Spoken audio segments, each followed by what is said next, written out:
Alhamdulillah, As-salatu was-salam ala Rasulullah. I hope to be able to prove to any rational person, any right-thinking human being, that not only that there is a God who has created all of us and sustains the universe in which we exist, but also that God has sent to human beings guidance through which and by which we can live our lives, earn His pleasure in this life and the next.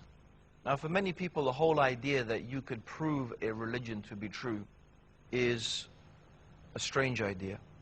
For many people, religion, they imagine, is supposed to be something mysterious, incomprehensible.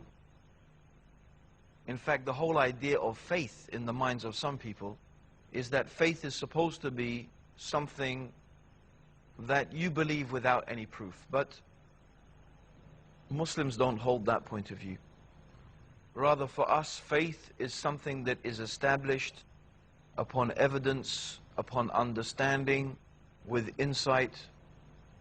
In the same way, for example, that a scientist has a theory, and that theory is supposed to be supported by evidence through observation of reality. So by observing reality, by observing the world, by observing various phenomena, the scientist comes to a conclusion based upon that observation. Now, before we start our conversation, I have to lay down a few fundamental points.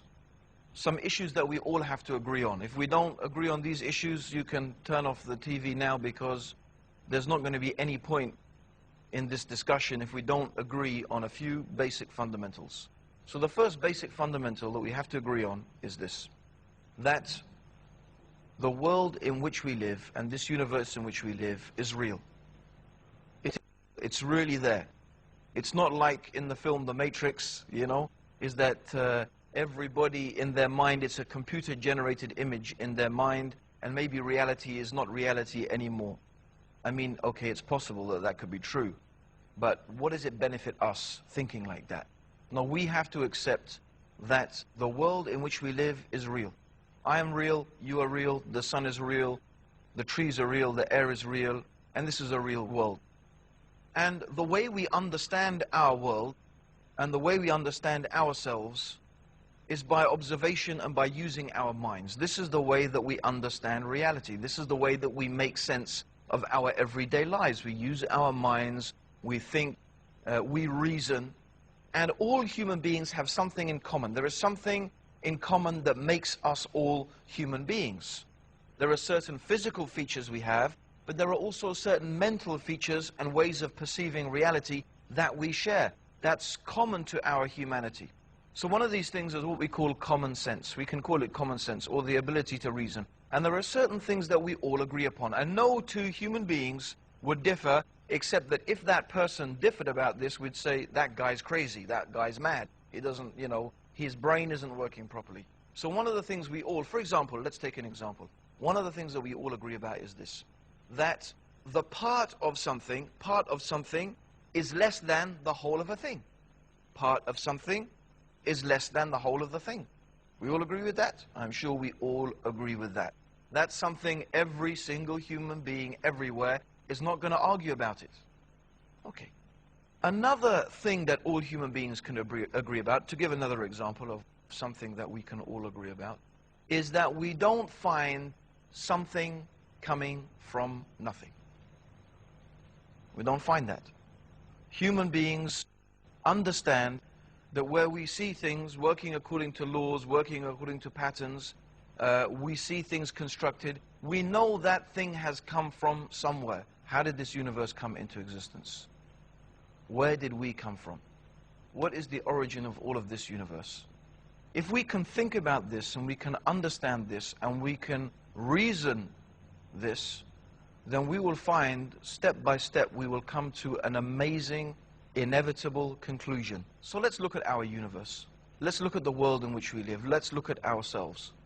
What we find when we observe the universe, when we observe ourselves, and we observe the world around us, we find that things are not only working according to laws and they're working according to systems and patterns. But these laws and these systems and patterns are amazing in their intricacy and their detail. And there are so many examples of this that are evident. Imagine instead of the Earth rotating on its axis once every 24 hours, imagine instead that the Earth was rotating very, very slowly.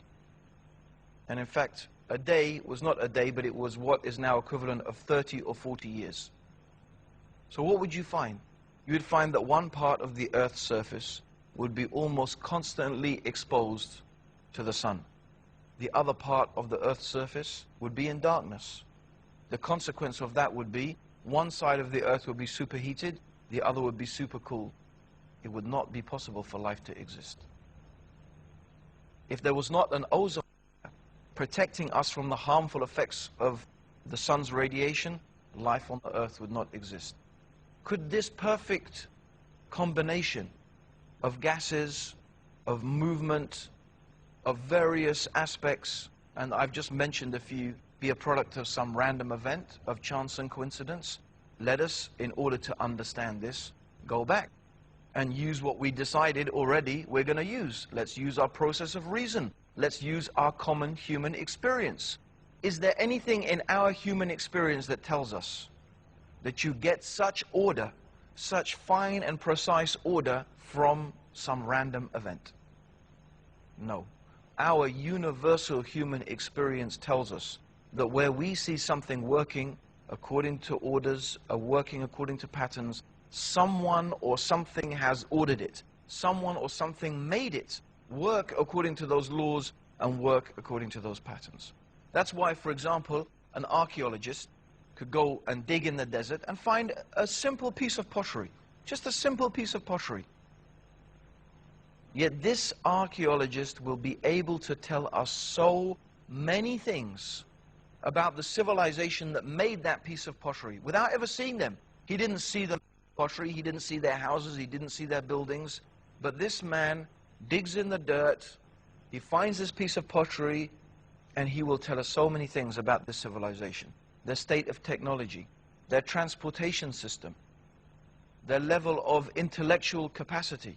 Because he can examine the pottery, he can tell us at what temperature the ovens must have been at in order to bake the clay, to get it at this certain texture, and therefore from that he can deduce so many things. So for this archaeologist, the existence of this piece of pottery is conclusive proof of the existence of the people and the intelligence and the civilization that made it. If I was to say, for example, my mobile phone here, what is this mobile phone made of? Essentially, what is it made of? Two things: silicon, which is sand, and plastic, which is oil. So here we have silicon and plastic, and a bit of leather as the cover of it. So two things: silicon and plastic. Now, in what place in the world is there lots of sand and lots of oil? Well, for example, Saudi Arabia. There's lots of sand and lots of oil in Saudi Arabia. What if I told you I was walking along one day in the desert in Saudi Arabia, and here I found this mobile phone, a product of complete chance and coincidence, random events. The oil spewed, the sun shined, the sun shone, lightning struck, and after millions and millions of years of all these geological changes and the heat and the cold and the pressure and the wind blowing, this mobile phone came into existence through mere random processes. Say this is ridiculous. Yet the human mind, the human brain, is infinitely more complex than a mobile phone, than even the world's fastest supercomputers. The human brain is infinitely more complex and has a huge capacity for computing power beyond what any human being has been able to make so far in terms of computers. It's an amazingly sophisticated machine. And in fact, with all the organs of our body, can we really believe? Is there anything in the totality of human experience that leads us to believe that these things are a product of some random event? No. Human experience tells us, reason tells us that when we find something ordered, it is a product of an intelligence that has ordered it, made it work according to these laws and these patterns. So we look at our universe, we look at ourselves, we look at our world, and we ask three simple questions. Did it come from nothing? That's the first question. Did it come from nothing? Did this universe come from nothing? Did we come from nothing? Do we find anything coming from nothing? No. There is nothing in our human experience to lead us to believe that something, let alone something so complex, could have come from nothing. So that's not a possibility.